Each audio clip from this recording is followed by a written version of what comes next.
Splat. As a lot of you have probably seen me advertise, I belong to a Facebook group, the Model Showdown.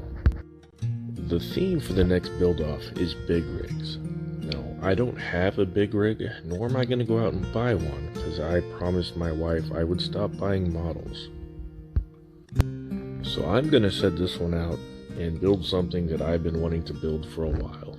And as you can see me going through this in the background, it is, and I don't know if I'm pronouncing this correctly, Nunu Platz. Does that sound right? I'm just going to refer to it as the R8 from this point forward, but I am building their Audi R8 Le Mans car. But as usual, I'm going to go through and just show you what's in the box, and then we're going to dive into each sprue with just a bit more detail.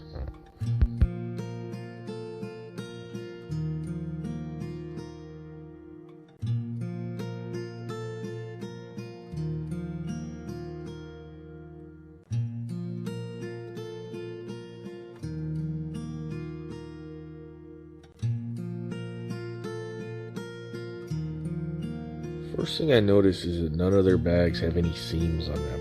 I'm not sure how they did that, and for some reason I'm totally fascinated by it. Shout out to Civivi knives. That is the Damascus Brigand model. Highly recommended. It's a good knife.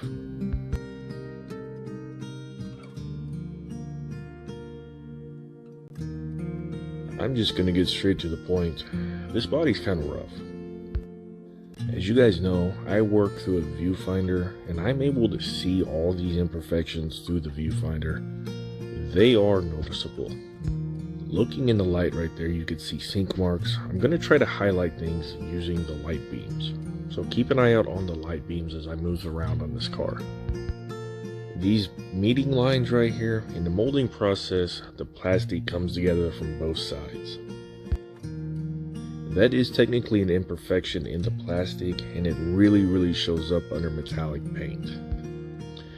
It's really bad on the roof. There is a complete cross up there.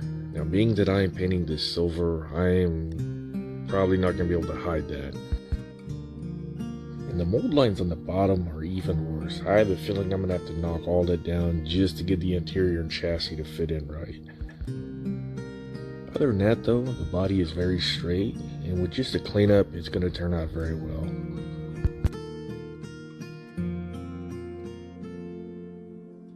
And on the sprues, we have a good mix of parts from everywhere on the kit. Ranging from the suspension to the dashboard, the seats, the wing, exhaust. It's all here.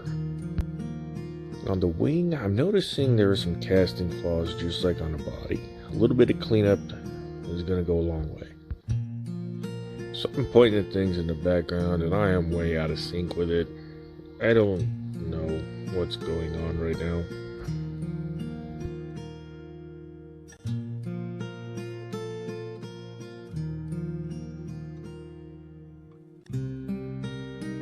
Moving on.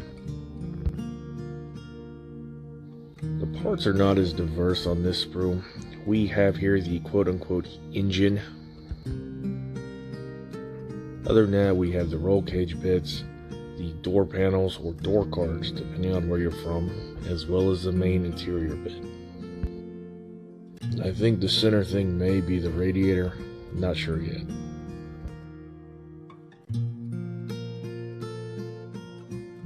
Here we have the rest of it. Starting off with the main chassis pan, next to that's the front splitter, followed by the grille.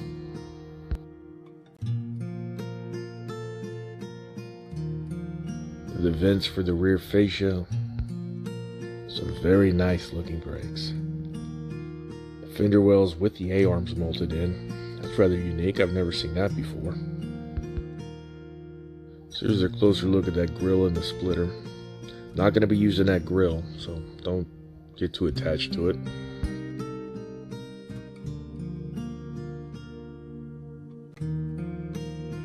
Look at this. There is a seam on this one to let me open it, but I'm not going to open it. I'm going to leave everything in there to keep it safe. So these windows, they're probably the best cast bits in the entire kit. All the castings are very sharp and crisp, and they are extremely clear. Speaking about this windshield, I do not remember seeing any window masking whenever I was rummaging around in the parts. Bit of a letdown there. This is it as far as chrome goes. We have the mirror backs, the headlight and tail light buckets. And these have huge pins on them, so I don't see any alignment problems. Not really sure what these are. I think the headlight surrounds as well as the fog light buckets. Don't quote me on that though. I don't really know.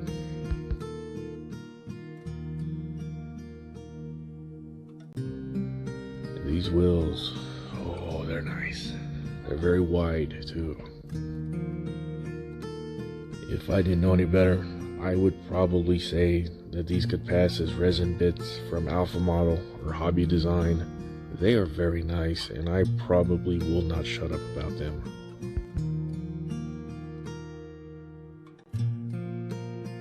And to wrap around them, being a race car, we got some slicks.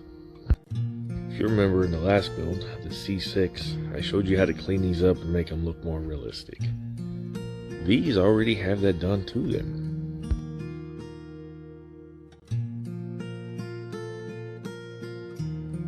Take note, manufacturers. Give us an extra poly cap. We're probably gonna need it. Thank you, Nunu Platz. You guys understand. Probably should have gave us an extra tire too. That one rolled way back under the bench. I still haven't got it. Here we have all of the decals. Being another race car, it's going to have a lot of them. It also has some metal transfers for all the emblems. I was not expecting that, and I am pleasantly surprised.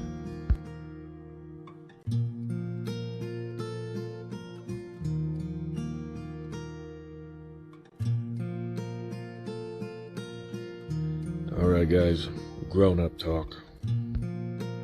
I was confused as hell as to what these were. Then I finally realized that they are the window trim.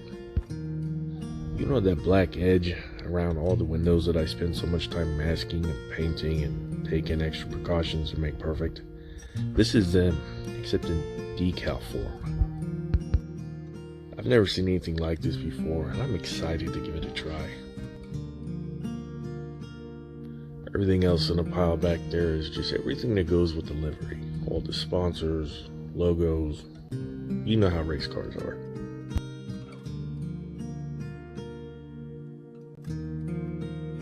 For some reason they only gave us a decal call out for the silver car. I'm okay with that because I am going to be building the silver car. But at the same time, I understand that you guys building the red car kind of got the shaft.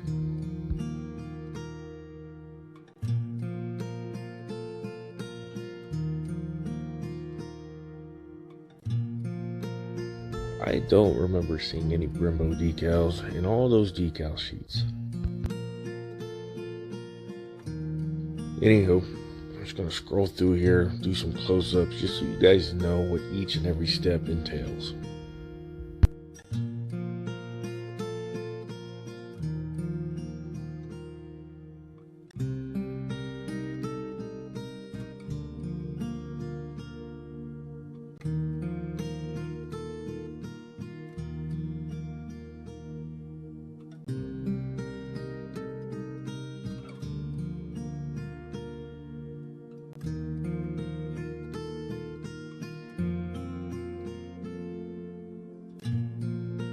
Oh look, the decal call out for the red car.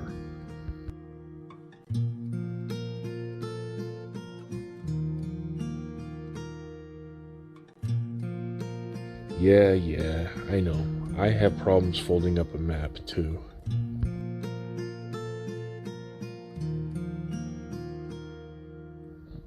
Bonus content. I bought the detail up set that comes with it.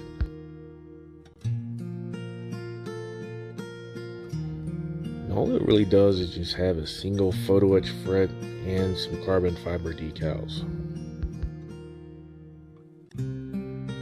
Oh, and a whole lot of seatbelt material. This thing is insanely thick, and I am shocked at just how stout it is. I really hope that I don't have to bend anything. It's a full millimeter thick. It's like holding a metal credit card. I don't know how else to describe it. It's heavy too. I thought that there were multiple pieces in there.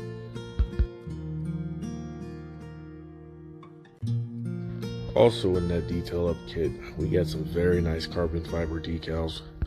These I'm assuming are for the interior, and these are for the chassis as well as the front splitter, the dashboard, the door panels, and the rear wing. Oh, and the little blade thingies that go behind the door. Are those zip ties? Is it zip ties that holds the intake tubes onto the throttle body? That's not right.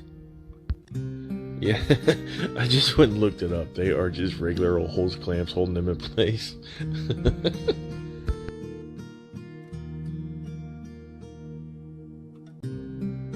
Well, looks like I'm gonna have to be bending this thick stuff up after all.